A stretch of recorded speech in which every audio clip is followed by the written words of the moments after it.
What up? Guess who shaved? Dang, Gina. I did. What? Ladies? Ow. Tell you what, I didn't shave good enough. It hurts. It's not a clean shave. But what up? What's up, guys? Talking a little bit about the past 2 days. Yesterday I slipped into a little depression of worriness and sadness. It was not a good time. Well, let me just start off with saying I hope everybody's doing good. I will not be replying to messages after tomorrow evening at midnight. So I will reply to any message in my inbox that I haven't yet up until tomorrow night at midnight. And then I'm going to be gone 10 days from my laptop. I've decided to retreat from YouTube, to retreat from the internet. So I will be gone from the computer. Just a pre-warning. But when I get back, I'll reply. So don't take it as a diss. Don't get it twisted. I'm not mad. That's what's up. So yesterday, ladies and gentlemen, me and Mike put a $450 deposit down for an apartment. Dang, Gina. So we're going to do it. It's not the apartment I talked about before. This apartment, it's actually on the second level. Beautiful balcony. Outlooks the forest. Winter. It's going to be snow. It's going to look beautiful. It's going to be nice sitting on that balcony, looking at that snow, drinking a hot chocolate, have a little marshmallows in it. I can't wait. So we put it down. That was yesterday morning. It was great. But this is when it gets bad. So then I come home and I realize we gave the lady a $450 money order that we didn't sign because she said that she was going to take it to this place or whatever. So it was a blank money order. And I forgot to rip off the receipt of it. So, and I know I shouldn't worry. I know I should trust in the Lord and stuff. But all day yesterday, I was worrying. And I was like, God, take this worry off of my heart. I should not be worrying about this. But it kept worrying me that we lost that money. That lady could have went and cashed it herself. So yesterday, I had to cut 3 yards. I have to cut 4 tomorrow. And so I'm cutting grass. And I almost cut off my right foot. Because I was just like, oh man, what if she took that? And I kind of put my head down and just kind of pushed it forward. And my right foot was right by where the blade was. And I was like, man, this is getting to me. She had already left the office, so I couldn't be like, hey, can we get a receipt? So me and Mike, though, right after yesterday, before I had this realization and that I screwed up a little bit, we went out to eat. We ate at this Mexican restaurant. I splurged. I had a Mountain Dew. We had queso dip. It was great. We're filling out the papers, which we handed to her today. We're happy, excited. But then I figured this out, and it was just like a real sadness. So all day yesterday, I cut 3 yards. I was really sad yesterday. Okay? I was. But then last night, I texted my friend Amanda and stuff, and we decided to go get some milkshakes. And so we went and got milkshakes, and I was just like, hey, this is on my heart. Could you pray for me? And I told her about the situation, and she was awesome and real supportive and said, don't worry about it. It's okay. Everything's going to be all right, which was awesome. And we ended up talking for about an hour and a half, I would say, maybe 2 hours, just talking, having a good time at Steak and Shake, great restaurant. And then I came home and went to bed, and it was good because I fell asleep right away. It was okay because I got my mind off everything. But then about at 4 a.m. I got up and got sick everywhere because I was sick to my stomach because I was so worried. And so then I woke up today. Me and Mike went and got the I got a little textaroo dog from my friend Christine. So anyway, today we got up and I so can't multitask. I'm sorry. So we gave the papers to the lady, and my mom went, and the lady wrote on this piece of paper, "Hey, these guys gave me a deposit." She signed it. everything money order, $450. So it's all good. It all worked out. So nothing to worry about, like everybody told me. So it was great. It was fun. At first my parents, when I told them, oh, I forgot the receipt, they were like, you've got to be the worst, dumbest son in the world and stuff. Not really that negative, but I think they were thinking that. Like, can you believe how dumb our son is? Why don't you just go hand her $450 and say, here, go to Toys R Us and buy toys for your kids? It was just like really, really bad day. So anyway, so today it all worked out. Then I treated my mom and Mike to pizza today, and that was really good. And then I came home and what did I do today? I came home and hung out, and then I went and picked up the new Modern Warfare t-shirts I got, and then I made a little video about them, and then I came back home and tried to figure stuff out with my website and stuff, and so I still need help on that. I paid an amount already for my website, but it's not showing up, so I need to get to that probably tomorrow. And after that, I went to work for 2 hours, 4 to 6. The reason I was scheduled 4 to 11, but my good friend Mona covered part of my shift, so I could go to a Bible study and hangout time with a bunch of people from the church I went on the mission trip with. So it was good, and it was real good. We played knockout basketball, which is great, and it was good to see some of them I hadn't seen since the trip. Amanda was there, which was awesome, and we got to talk a little bit more, and it was real fun. We had a bunch of foods, hot dogs, hamburgers, all was great. Very good, and we had a great Bible study, a few verses out of Ephesians, which was real good, and just talked about, like, now in our lives, at my age, at a youth age, to know what we know. And there was a verse out of 2 Timothy, I think, or 1 Timothy 4:12 or something, just like no matter how young you are, just preach the good news. If the Spirit's within you, preach it. If you believe, preach it, no matter how old you are. And so it's just really encouraging to think about, what, yeah, that's so true. No matter how old I am, no matter how old y'all are, we could be apostles, we could be disciples, we could be believers. And we need to be believers, but not only be believers, but teach what we believe and let people know and not be ashamed.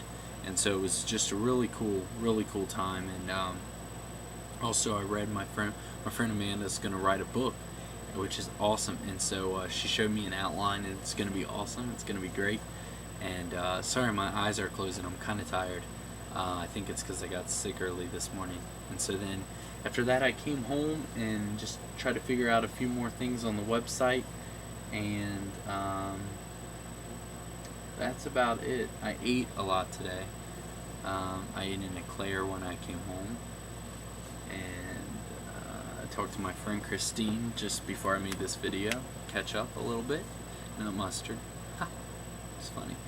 And but yeah, it was a good night seeing some of the kids, and not kids, I mean, they're only a few years younger than I am. They're great, awesome youth. I really missed them, so it was good to see them again. And that's about it. That's about it, boys.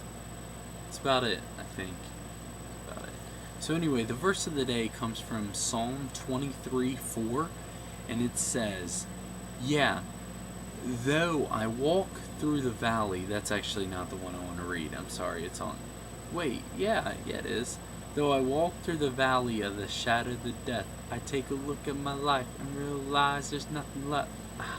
Coolio, Gangster's Paradise. Sorry. Lord forgive me. I'm sorry. Yeah, though I walk through the valley of the shadow of death, I will fear no evil, for thou art with me. Thy rod and thy staff, thy comfort me. I think this verse is so important because there's a lot of reasons. But when it says, I will fear no evil, how many times do we fear evil? How many times do we fear the unknown? How many times do we fear this world? Yesterday, I feared that the lady was going to use the money. I feared money. I feared the loss of money. I feared a lot yesterday. I did not trust in the Lord. I did not say, the Lord is with me, like it says in this verse, for thou art with me, you know? And I just, I fear evil a lot. And I think when you read this, read this verse, as you walk through valleys and shadows of death, when you walk through these hard times in life, we should not fear people. We should not fear things. We should fear God. You know what I mean? And fear God, that can be translated into being in awe of God. AWE. So, the good friend of mine, Andrew Brown, we were talking one time, and he goes, no, I don't fear him, man. He goes, I don't fear him, because, we were talking about some guy. He's like, I don't fear him. He's like, I fear God. He's like, I fear no evil. And I was like, yeah, that's so true. But I fear, losing a job sometimes, I fear, not being able to pay for this apartment. I fear, speaking on YouTube sometimes, I fear that maybe the right message isn't getting across. I fear sometimes maybe I put myself out there too much and kind of set myself up for rejection and humiliation. A lot of these fears we have, and I know you guys have them too. And when you sit and think about it, like throughout your day, like, what you do, or if a thought comes in your mind, like a little fear, like, should I go past this yellow light? Is any cops? Kind of fear the cops, fear the law a little bit. But we should fear no evil because God is with us. And yesterday I did fear, but we're no one's perfect, so I know that I messed up. But now I shall fear no evil. And yeah, I'm sure I'll mess up again, but of course I'll mess up again, and I'll probably mess up in the same aspect of worrying about a situation, which happens a lot in our lives. We worry about the outcome of things that we do. I think that's human. I think that's normal. But it's when the fear takes over you and makes you sick at 4 a.m, and all you can watch is like reruns of the real world and all these people living for the world, and it's like makes you sicker because you're like, you know what? People like this stuff. People look up to these people. These people are in magazines, and people buy the magazines to read gossip, when the real world is not so real. You know what I'm saying? So it's like, it's so sickening, and it's like, I don't know, it's just like so, if I wouldn't have feared evil the way if I wouldn't have let it just kind of consume me, like I let it consume me, and just kind of like almost chop off my foot, and just kind of like not really cut the yards, as I usually like to cut them in diagonals and make little diamonds in the yard. It's beautiful. But when I'm out of it and I'm just kind of like going, I got my iPod in, I'm just like, I got a headache, kind of want to get this over with, I want to go to bed. I was in bed at like, probably not 9:30. Like I took a shower and I just kind of laid in bed, and I wasn't going to go out for ice cream. I just wanted to take it easy, kind of, because I didn't want to. It was just like that fear had consumed me, where it was like, this is all you can do is just kind of sleep and be miserable. But thankful for my friend Amanda. I'm thankful for my friend Amanda to kind of pull me out of that scenario, pull me out of that position, be like, yo, let's hang out for a little bit. Not knowing what what was really on my heart, is just kind of like God working through it. So that's all I have for you guys today. I do want to say one thing, and I want you guys to take notice of this, okay? By the way, I will not be doing videos. The last video I'll be doing for 10 days will be tomorrow night. Oh, sad day. I want you guys to take notice of this. I believe when you break a law, like given by the government or whatever, I believe that's a sin. There's scripture relating to, obey man's law. Okay? I want you guys to take a note on how many people speed on the expressway. Just take a note. Don't write a number down while you drive. Kind of think, maybe count. I know today, when I went to go pick up the Modern Warfare 2 t-shirts, I'm driving out. I have to drive on the expressway because I go pick them up from the shop I order them. Driving on the expressway. I'm in the middle lane. There's 3 lanes. I'm in the middle lane. a guy from the far right lane is speeding up, breaking the law. I go. If the speed limit's 65, I go 65. I mean, I'm not saying that I've never sped before, but like I said, I think that it's wrong to do. So, guy goes, I'm going about 65. Guy's probably going 75. Goes up, cuts right in front of me. He had feet to go a little bit more, but no, I think he thought it was a cool idea to cut in front of me. So I'm driving. I'm oh, this guy's mature. This guy obviously is mature because I see him in my rear view, just kind of speeding up on me. So then he cuts over to the right lane, goes in front, and then cuts back over. Then goes over in the fast lane. Then I notice on his bumper a Jesus fish. I was oh, is that what it's about? Is that really what's it about? Now, granted, hypothetically, he could have been going home or to a hospital because his wife could have been in labor. He could have, been rushed because there was a severe accident. Yes, we don't know people's lives, and I definitely think that we need to forgive. And I wasn't mad that he cut me off.